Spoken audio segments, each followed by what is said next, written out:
Crop your effing memes. Oh, okay. I don't know if I'll censor that or not. Anyway, hello, everybody, and welcome to part 14, maybe, of Doki Doki Blue Skies.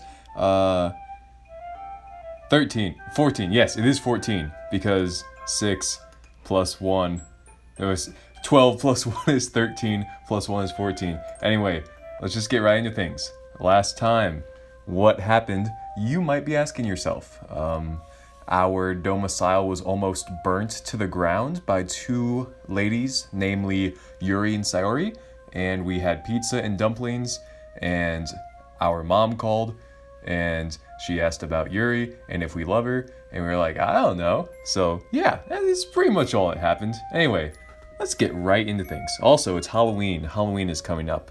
Not in real time, but in game time. So yeah, got that to look forward to. That's refreshing crispness in the air. That's a great way to start. The vibrant flurry of reds and oranges and yellows gently swirling down the tree tops. Down from the tree. Oh man, I might have to do a hard restart on this one. It's definitely autumn. And with autumn comes Halloween. While I'm not into horror as much as someone like Yuri, I've always enjoyed Halloween. It gives a good excuse to indulge in all things horror, not to mention prank friends and enemies. Man, Sayori and I used to go all out on each other when it came to Halloween pranks. Speaking of, she's late, as usual. Sayori, there you are. Hurry up or we'll miss out on all the fun. Oh, she's in a little costume, look at that. I don't know what you'd call that. Maybe a Mexican zombie from 1864, perhaps. Anyway. Wah! I'm going as fast as I can. Wait, whoa, that's Sayori. I apologize for my unprofessionalism. I'm just all over the place. That was Natsuki's voice. Let me do this again. Wah! I'm going as fast as I can. I took a little nap after school, so I was putting on my costume. A little nap, huh? Something tells me that this nap was more than just a cat nap. Well, you still look pretty nice at least. A cowgirl, huh? See, I think it looks more like, if you ever play Red Dead, it's kind of like the south of the border. You got the Mexican cowboy thing going on. I don't know about all that. A cowgirl, huh? Liking the Halloween twist on it. Has a really cool vibe to it. She do just be vibing though. You look great as well, Markapi. I haven't seen you in a costume for ages. It's really bringing back memories. Ah, thanks. Yeah, can you believe that I actually put effort into this? I laughed to myself. There I was thinking I'd outgrown Halloween, yet here I am. Well, you have to. It's Halloween after all. I just wonder what the others are gonna look like. Her question lingers in my head as we make our way to school. Along the way, I spot a couple of other people also dressed up. One guy doesn't look too out of the ordinary, brown fedora, red and green sweater. It's his gloves that's the giveaway. It sports a row of blades.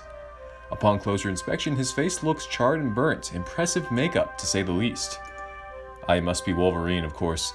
Sayori flinches as she passes him. Wah! I don't like the look of that guy. I bet he'll give me nightmares. Whether that was an intentional pun or not is up for debate. Ooh, look at them, Markapi. I can't help but grin as I see what Sayori's pointing to. A group effort with one person in a brown Great Dane dog onesie. Next to him stands a nervous-looking guy with shaggy brown hair, while a confident-looking blonde man leads the pack, accompanied by two women. It's a pretty big contrast from the costume we saw beforehand. The walk to school feels more like a parade, with a variety of characters, ranging from horror to cute, western to eastern. A creepy-looking pale girl with jet black hair covering her face ambles past us without a word. Sayori clings to me. Why do people have to dress up so scarily? Well, it is Halloween.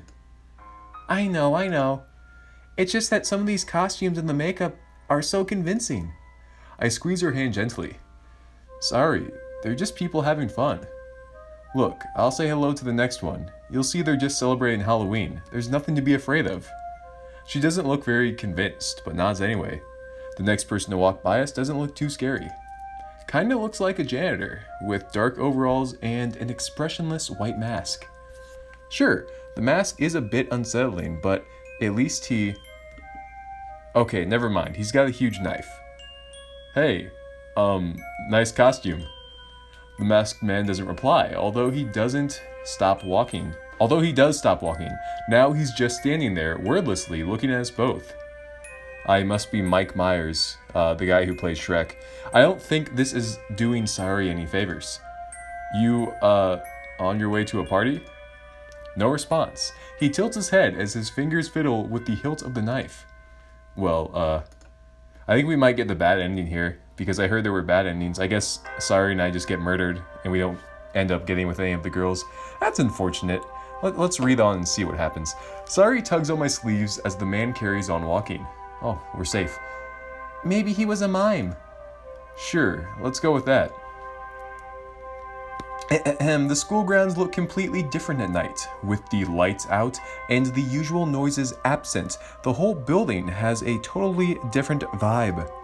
I can't help but shiver slightly as we draw closer. It's crazy how the hustle and bustle of the place really brings it to life. With all of that gone, the sleeping school looks like the typical haunted building you see in horror movies. The windows, devoid of any light, are sinister and uninviting. The faint light of the moon basks the grounds in an ethereal glow. Either way, we must be the only students who are breaking into school to celebrate Halloween. Hardly the most wild places to break into, but the sight in front of me confirms that it's perfect for the festivity. Markapi. Don't tell me you're scared, Sayori. Hey, you are too. I puff my chest out in a comedic display of fox bravado. Am not. She playfully rolls her eyes. If you say so. By the way, where are the others? I'm gonna say this is Natsuki. I'm gonna need some water for this one. Right behind you!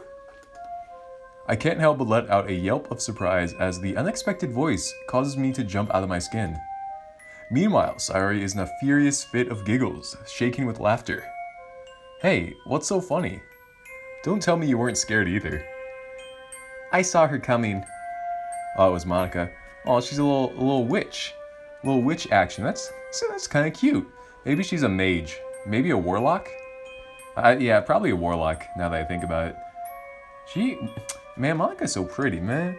Monica holds an expression torn between sympathy and amusement.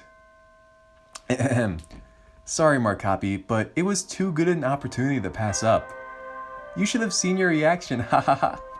I pull a face. Very funny. Nice costume, by the way. She does a twirl. Ah, thank you. I wasn't sure what to go with in the end. It felt weird putting on a costume. I can't even remember the last time I did anything for Halloween. I'm guessing this is the first time you've broken into school, huh? You shouldn't be proud of that, Markapi. Aw, come on, Monica. Where's your rebellious teenage spirit? You're a witch after all. Aren't they meant to get up to mischief? Yeah, come on. It'll be a lot of fun. No one will find out. In all the excitement of preparing for Halloween, I totally forgot that Monica was a perfect student. The thought of breaking in, especially in a school, must be completely foreign to her. Still, sometimes you've gotta have a little fun. Today of all days as well. A smile works its way onto her face. Just for today. Ooh, it's kind of dark in here, gosh darn. As it turns out, breaking into school is kind of easy. That or we just got lucky. We managed to find a window that's unlocked. The interior of the darkened school looks just as spooky as the exterior. My imagination is doing me no favors. Every sound we make seems exceedingly unwelcome, like we've stumbled into the den of a monster. Even with Sayori and Monica near me, I can't help but feel uneasy. I was all for the idea of breaking into school. But now that we're actually inside, it's only just dawning on me how creepily darkened schools really are. I swear I heard a rumor that a couple of years ago a student committed suicide in this very school. Did she hang herself? I shiver as I simultaneously try to block out the memory and remember more of it. No, that wasn't it. She just disappeared one day. No trace of her, almost like her very being was just deleted. Gone, like that. I mentally shake myself. No, that didn't happen. These are just silly rumors that school kids like to spread to creep each other out. But a part of me can't help but imagine. What if that actually did happen? Would her ghost still be roaming these very halls? Twisted with vengeance, prowling for victims? What if? Here we are. Malika's voice snaps me out of my spectral spiel.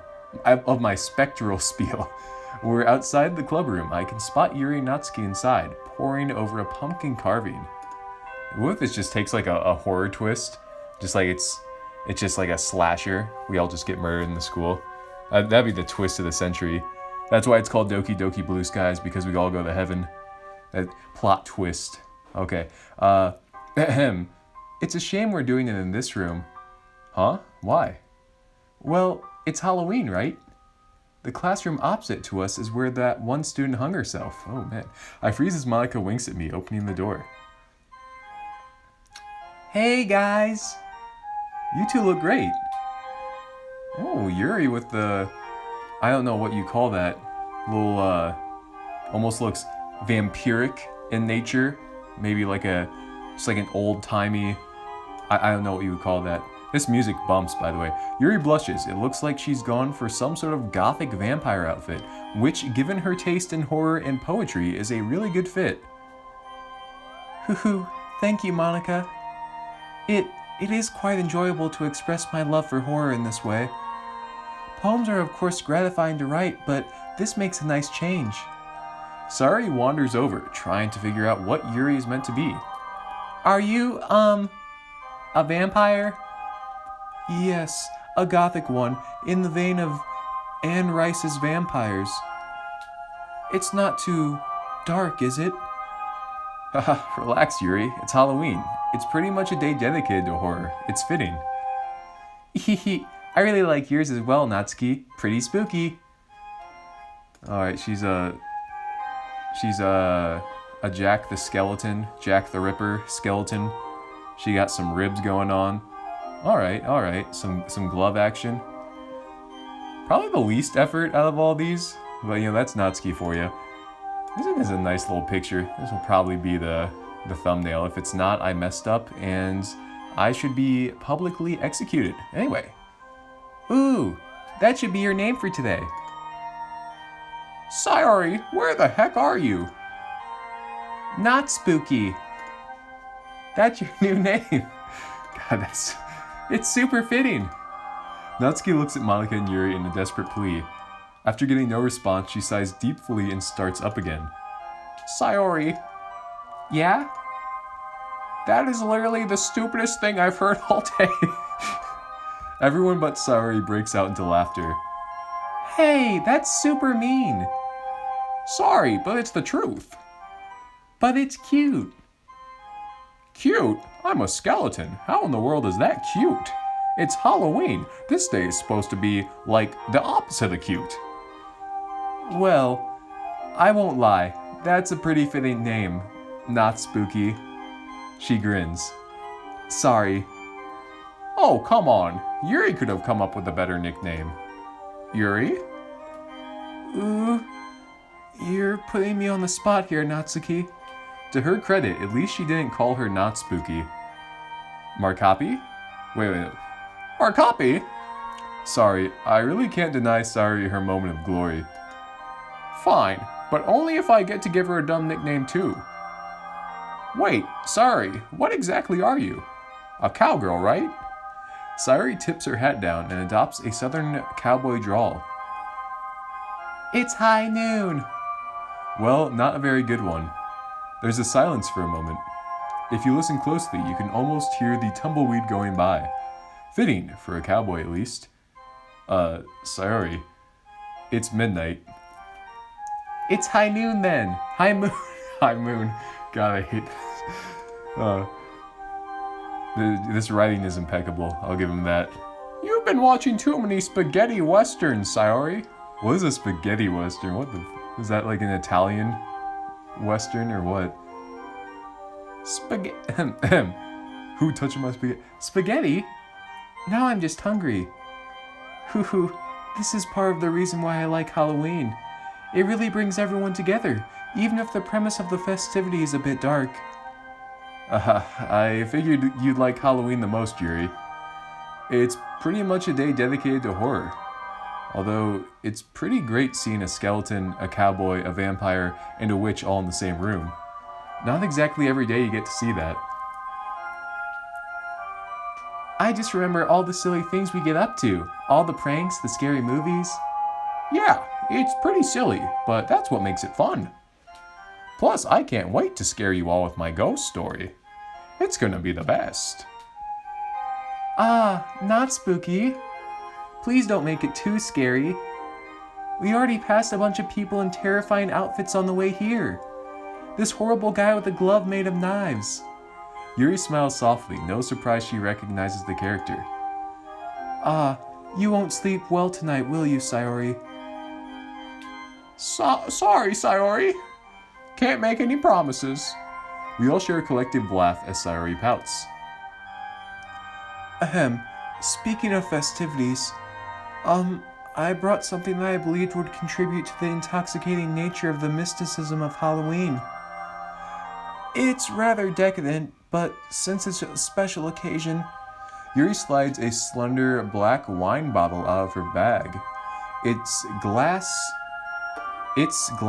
takes on an alluring shine beneath the fluorescent lights. I was able to find a nice Chianti. Yuri? Is that apple cider, Yuri? No, I think that's wine. I've done something wrong again, haven't I? Ooh. I don't think... Man, this is a tongue twister. I don't think alcoholic drinks are allowed on school grounds now, are they? I mean, then again, we are breaking in, so... Not to mention that we're underage anyway. Although that's never really stopped anyone from drinking. I'm sorry. I just thought that given that we're trespassing anyway... As long as we're breaking one law, we might as well break a bunch. Let's try some meth. I don't know what I was thinking, and now the atmosphere is ruined too. It's fine, Yuri. At least you didn't bring it during a regular club meeting. Just be careful not to let anyone catch you with it. I'll have to admit though, you're the last person I would have expected to bring something like that here. Poof! Yuri must be under the influence of the witching hour or something. There's still an hour or so until the witching hour. You know what I mean. Hey, it's okay. I'll just add it to the story. The story? Yeah, you know, the story that we'll be telling people later about tonight. Hey, you better leave that not spooky stuff out of it. Nope. Sayori! Not spooky! Alright, cut it out, you two. To be honest though, I am a bit curious about how the wine tastes. Oh, come on, Monica. Aren't you supposed to be the responsible one here? Haha, you're right. She casts a wistful gaze at the wine as she says that though. Sayori and Natsuki seem to be glancing at the bottle curiously as well while Yuri hesitantly stows it back in her bag. Take a drink break here. I suggest you do the same.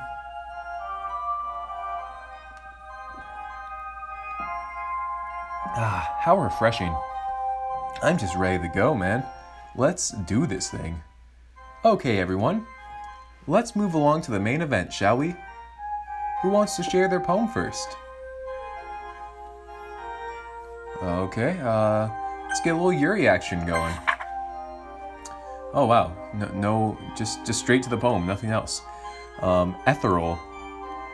Somber sounds of midnight malice float around a chastised chalice, riding otherworldly winds, letters torn from nails pinned, a looming figure takes my hand, leading me through with sympathy canned. Cumbersome weights ride my shoulders with the serenity of falling boulders. Their words are muffled by lament. False reassurance fails to dent. Man, cursive is impossible to read. The fierce facade of fleeting fear. Time is lost, no longer here. Cobalt Reeves. Cobalt something. Fractured soul with the luminescence of coal. Clacking footsteps from below. Echo, echo, echo, echo. Epic.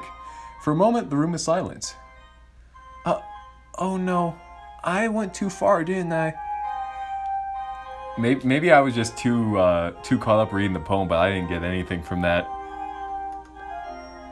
No. It's just the kind of thing we're looking for. Would you like to tell us what you were thinking of when you wrote this? Okay. Yuri takes a deep breath. It's a bit hard to describe, but sometimes there are nights where my mind just seems to be full of noise. Nights where I can hear... She trails off absent-mindedly. Did she get caught up in her own poem that much? Hey! Earth to Yuri!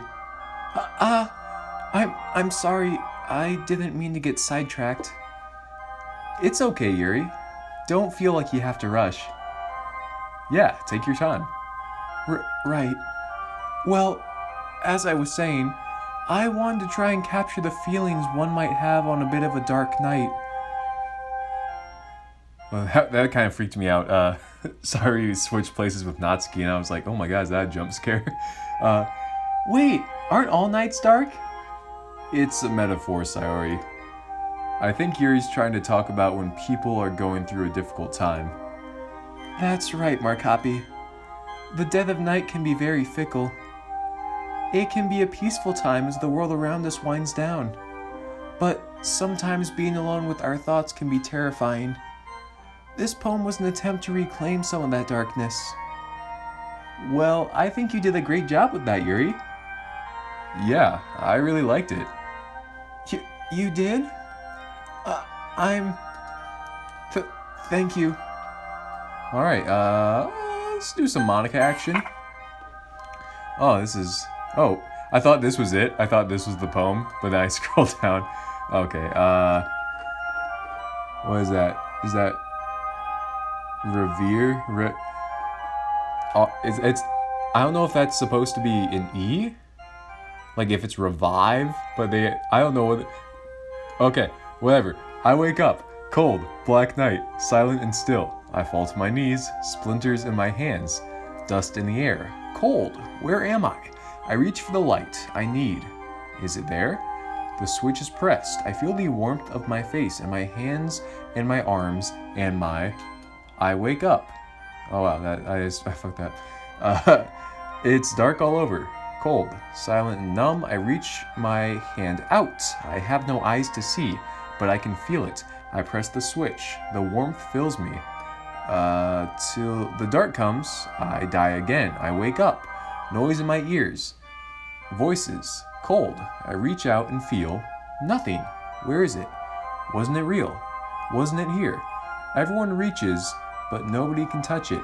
The dark comes again. We all die again. I wake up. Here again. Monica bows a little bit after she finishes. I mull over what she's read. I don't really get it. Hee, that sounds like something Yuri would have written. Oh, is that a bad thing? Of course not. What does... Okay, that... Reverie? What does reverie mean? I don't think I've heard it before, as a fact. It's an English word that means something like having a pleasant daydream. But it comes from a French word that means madness. Appropriate for Halloween, isn't it? Monica's smile is looking a bit more sinister than normal somehow. How cultured! Yuri looks a little distressed at the implication of Natsuki's sarcasm and the idea that Monica's poem sounded like something she might have written. Do both meanings relate to the poem? You could say that. What do you mean? It reflects on how a blissful act can make the pain go away. For a little while. Alright. Sayori. My old friend. There is a dark... Oh, fuck. Can I go back?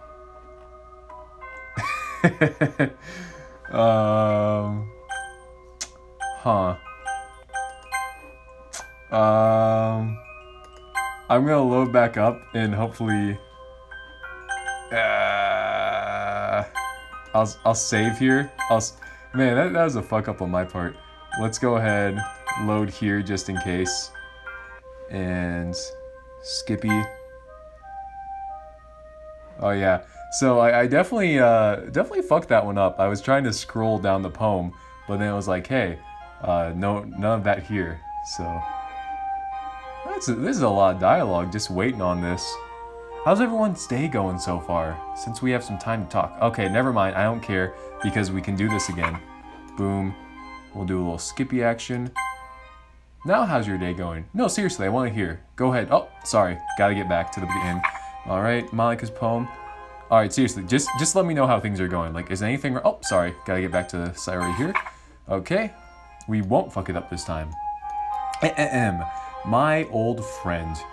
There is a dark and hollow thing that follows close and to me clings. It sticks to me and turns in turn when I spin around and discern.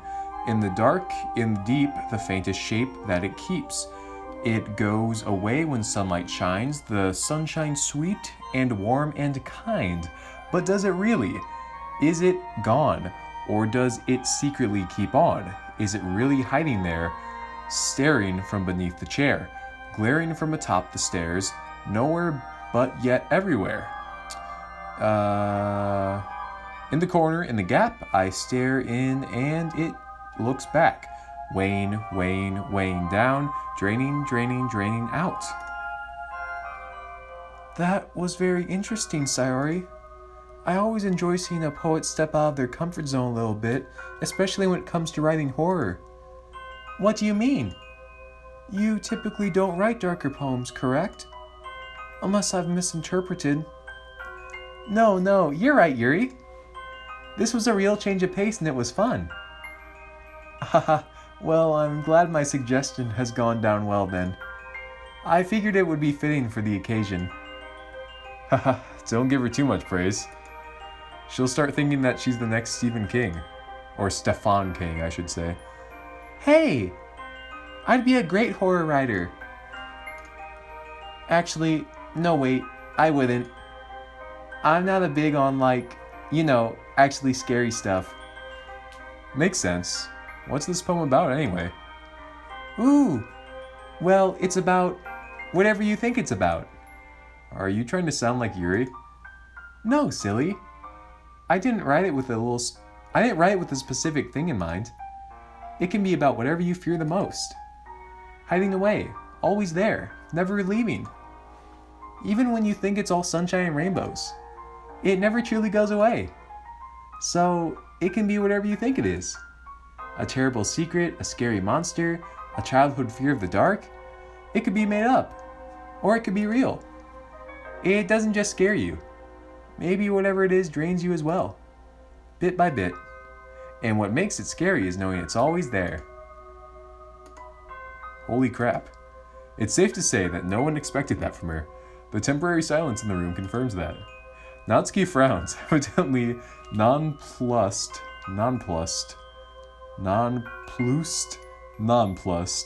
I don't know what that is. By what she's just heard. Even the cool, calm, collected Monica looks a little taken aback. Yuri on the other hand, smiles contentedly, seemingly unfazed by the somber explanation coming from Sayori's mouth. Wow. Okay, it's not just me who didn't see that coming, right? Laughter fills the clubroom. I mean it, Sayori. Your use of metaphors and use of darker thematic imagery was very refreshing to see. Just do me a favor and don't turn into another Yuri, okay? Natsuki? Kidding. Ah, it was great, Saori. Aw, you guys. Alright, let's see.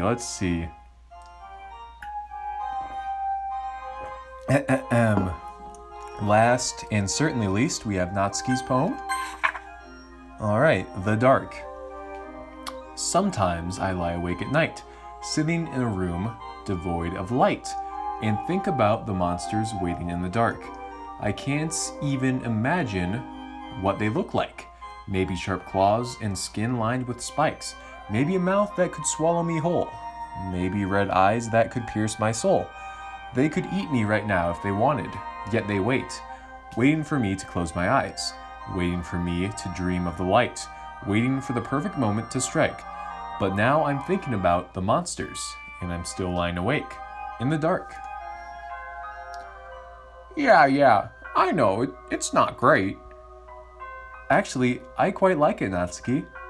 It's pretty obvious that horror is something out of your comfort zone, but you did an excellent job at combining your styles of writing with horror. Fear is always a complex emotion, so it's a challenge putting it into simple words, but I'd say you did quite well. I would have to agree with Monica. Fear isn't something that is meant to be completely understood. The complexity behind what a person fears and what they're afraid of is almost unfathomable. Your poem is about a fear of the dark, or more specifically, a fear of the unknown, yes? Yeah. Just, I don't like not knowing what's there.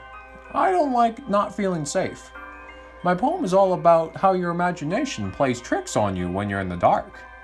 You know, there's no such thing as monsters, but you could never be completely sure. That's what scares me, that uncertainty. I can relate, but as I was saying, it's certainly a feat encapsulating something as complex as fear into 4 simple stanzas. Natsuki smiles proudly. What can I say? I'm good at what I do. Yeah, well done, Natspooki. Sorry, if you say that one more time, I'll... Anyway, moving on. Alright guys, all your poems have been pretty good so far, but just wait till you hear my poem. An evil grin stretches across my face as I whip out my poem. Hoo-hoo, if you're this confident, I'll be looking forward to your recitation. Did you put extra effort into this one, Markapi? Well, not quite. What's that supposed to mean? It's not a poem that I wrote myself. Markapi? But I promise you that it's very appropriate for the occasion. This is a poem that has an urban legend attached to it. Supposedly, if you read it out loud, you'll be cursed so that something tragic happens to you. Maybe even death. Wah! Markapi, that's so scary! I know, right? It's great. This poem is titled Tonio's Hell, like the guy from JoJo, the Italian chef. This poem is titled Tomino's Hell, written by a poet named Saijo Yaso. And it just happens that this is the poem that I will be reading to you all at this very moment. Markapi, don't do it. What if something bad happens to you? Yeah, right. It's called an urban legend for a reason, you know. Emphasis on legend, as in something that's not real. Still, I'd like to see the data on all the people who have read the poem so far. And statistically speaking, it's likely that something tragic will eventually happen to you anyway. I find that there's always some element of truth behind these stories, though. Of course, this truth might not reflect the literal meaning of the stories and legends. However, there's likely a message behind the legend. Yeah. I'm not gullible enough to believe any of this stuff, though. Alright guys, let's settle down. You can all voice your thoughts after I read it, huh? Alright. Antonio Banderas' hell. Elder sister vomits blood. Younger sister breathing fire. While sweet little Tomino Tamino, maybe, just spits up the jewels. All alone does Tamino go falling into that hell, a hell of utter darkness without even flowers. Is Tamino's big sister the one who whips him? That sounds kind of kinky. The purpose of the scourging layings dark in his mind. If this is our handwriting, this is atrocious. Lashing and thrashing him, but never quite shattering. One sure path to Avicii, the eternal hell. What? I like Avicii's music. I skipped it.